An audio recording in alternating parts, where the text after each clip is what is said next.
안녕하세요. 잡시광입니다. 지난 6월 15일 아랍에미리트 원자력 공사는 자국이 자랑하는 바라카 원전에서 화려한 레이저쇼를 펼쳤습니다. 거대한 원전 외곽에 펼쳐진 화려한 레이저쇼의 이유는 한국의 기술력으로 아랍에미리트에 건설한 바라카 원전이 1억 시간 무사고라는 대기록을 달성했기 때문입니다. UAE 원자력 공사는 보도자료를 내고 한국과 함께 운영하는 바라카 원전 1호기가 2018년 완공된 이후 4년 동안 1억 시간 이상 운행했지만 그간 단 한 번의 사고도 없었다며 한국전력에 감사의 뜻을 전하기도 했는데요.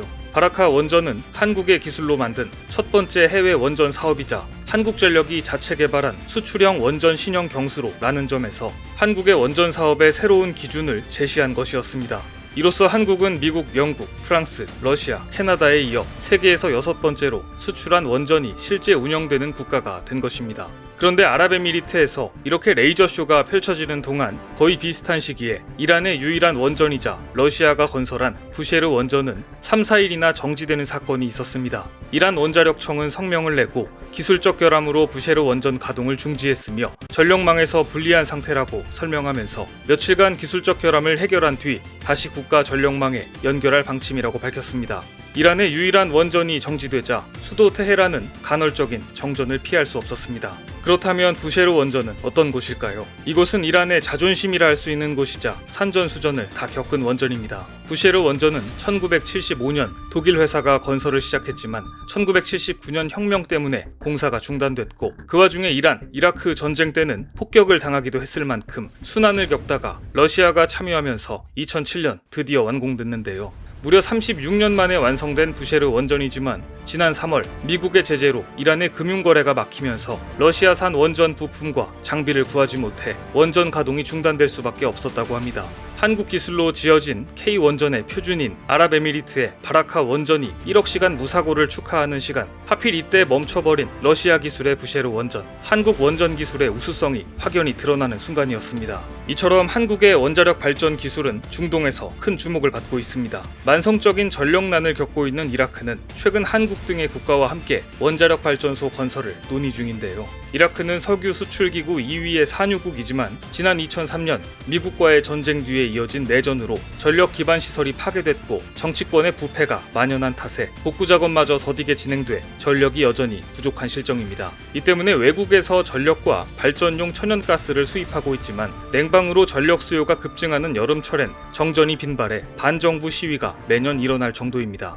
따라서 이라크는 전력난과 사회 불안을 해소하기 위해 2030년까지 총 11기가와트 전력을 생산할 수 있는 원자력 발전소 8기를 건설할 계획인데요. 현재 중동에서는 한국이 처음 수출한 원자력 발전인 바라카 원전과 이란의 부셰르 원전이 있을 뿐입니다. 이라크에서도 1970년대 중반부터 프랑스의 협력으로 바그다드 남쪽 오시라크에 원자력 발전소가 건설되었지만 1981년 이스라엘이 이를 핵무기 개발로 의심하고 기습적으로 폭격해 파괴한 전력이 있을 정도로 중동에서 원자력 발전소 건설은 국가 간 첨예한 이해관계가 얽혀있는 산업이라 하겠습니다. 원전은 처음 건설하는 비용 외에도 건설 이후의 운영에도 상당한 돈이 드는 것은 물론이고 수명이 다해 폐기할 때에도 처리 및 원자력 발전소 해체 비용까지 그야말로 엄청난 돈이 드는 산업입니다. 그런데 여기에 일본 후쿠시마 원전이 지진과 쓰나미로 3중 원자로가 붕괴되자 지난 10년 동안 원전은 불안정한 미래에 놓여 있었습니다. 그동안 세계는 천연가스 생산 증대 등 탈원전으로 빠르게 달려가고 있었습니다. 하지만 미국과 유럽을 중심으로 최근 원전에 대한 인식이 다소 달라지고 있습니다. 새로운 원전 기술이 탄소 제로 사회를 구현할 새로운 기술이 될 수 있다는 전망이 나오고 있기 때문입니다.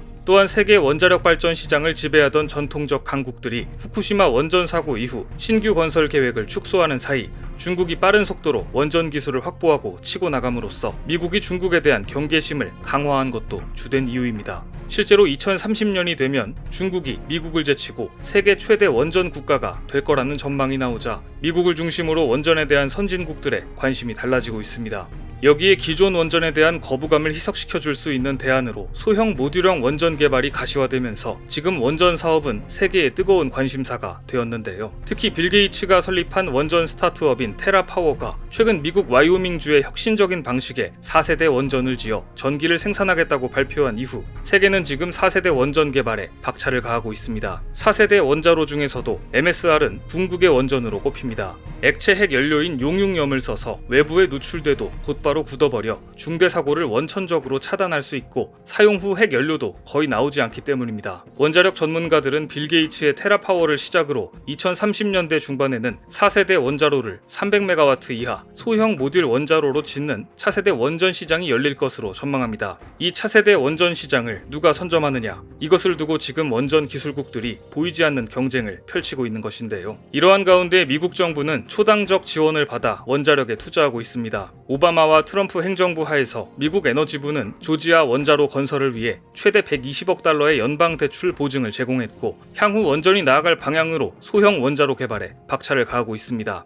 무엇보다 향후 4차 산업혁명이 가속화되고 디지털 경제가 발전할수록 가격 경쟁력에 있어서 인건비가 의미 없는 시대가 되기 때문에 디지털 경제가 발전할수록 전기료가 저렴한 나라가 경쟁력을 갖게 된다는 측면에서도 소형 원자로 건설은 더욱더 주목받고 있습니다. 하지만 미국 에너지부에 따르면 소형 모듈형 원자로는 2030년대까지 상업 운전이나 테스트조차 시작하기 어렵다고 합니다. 그 사이 선진국들은 탄소 배출을 줄일 수 있는 대안으로 기존 원자력 산업을 추진할 텐데요. 이런 배경에서 바이든 대통령은 한국에 원전 사업을 함께 하자며 손을 내민 것입니다. 대형 원전 기술과 차세대 원전 기술이 충돌하고 있는 지금 일본의 행보가 궁금한데요. 일본에서도 최근 원전 관련 소식이 들려왔습니다. 2021년 6월 23일 일본에서 40년이 넘은 노후 원전이 재가동되는 첫 사례가 나온 것인데요. 일본 간사이 전력은 후쿠이현 미하마 원전 3호기 재가동을 시작했다고 밝혔습니다. 미하마 3호기는 1976년 첫 운전을 시작했으며 2011년 후쿠시마 원전 사고 이후 멈췄습니다. 일본 정부는 미국이 주도하는 탈탄소 전략에 발맞추겠다며 지은 지 40년이 넘었고 가동된 지도 10년이 넘은 원전의 재가동을 시작한 것입니다. 일본은 이 원전을 무려 20년이나 더 쓰겠다며 2036년까지 수명을 연장시켰는데요. 한국과 일본의 기술 격차는 이제 비교하는 것 자체가 불가능해 보입니다. 한편 미국이 세계에서 원전 산업까지 노골적으로 중국을 견제하자 중국은 러시아에게 손을 내밀었습니다. 지난 5월 첨단 3세대 원전 기술을 적용한 원전 4기 건설 공사를 일제히 착공했습니다. 러시아 국영 원전 기업 로사톰이 담당하는 이번 공사는 중러 원전 협력 프로젝트로는 최대 규모로 공사비는 200억 위안, 무려 3조 5,152억 원이 들어가는 프로젝트입니다. 체코에서 진행 중인 신규 원자력 발전 수주전은 바로 이러한 상황에서 펼쳐지는 경쟁이기 때문에 전 세계가 주목하고 있습니다. 특히 한국, 미국, 프랑스 3파전이 된 지금 한국은 비교적 최근에 아랍에미리트 바라카 원전을 건설해 상용화하고 있기 때문에 이번 수주전에 우위를 점하고 있다는 평가인데요. 특히 한국과 경쟁 상대인 프랑스는 원전 준공일도 맞추지 못하는 등 건설 능력이 뒤처졌다는 평가입니다. 실제 프랑스 아레바가 2005년 수주한 핀란드 올킬루오토 원전은 원래 계획보다 10년이나 지연시켜 실망을 안겨준 바 있기 때문입니다. 탄소 중립 추세에 따라 동유럽 국가들의 원전 건설이 앞으로 더 확대될 것이기 때문에 이번 체코 원전 수주 결과가 어떻게 될 것인가 세계가 주목하고 있는데요. 사업비만 총 60억 유로, 한화 약 8조 원에 달하는 체코의 신규 원자력 발전을 따낼 최후의 승자는 누구일지 최종 입찰사는 2023년 전에 정해질 예정입니다. 과연 승자는 누가 될까요? 오늘 준비한 소식은 여기까지입니다. 댓글을 통한 여러분들의 많은 의견 기다리겠습니다. 많은 분들의 생각이 모였을 때 진정 가치 있는 지식이 완성될 것입니다. 시청해주셔서 감사합니다.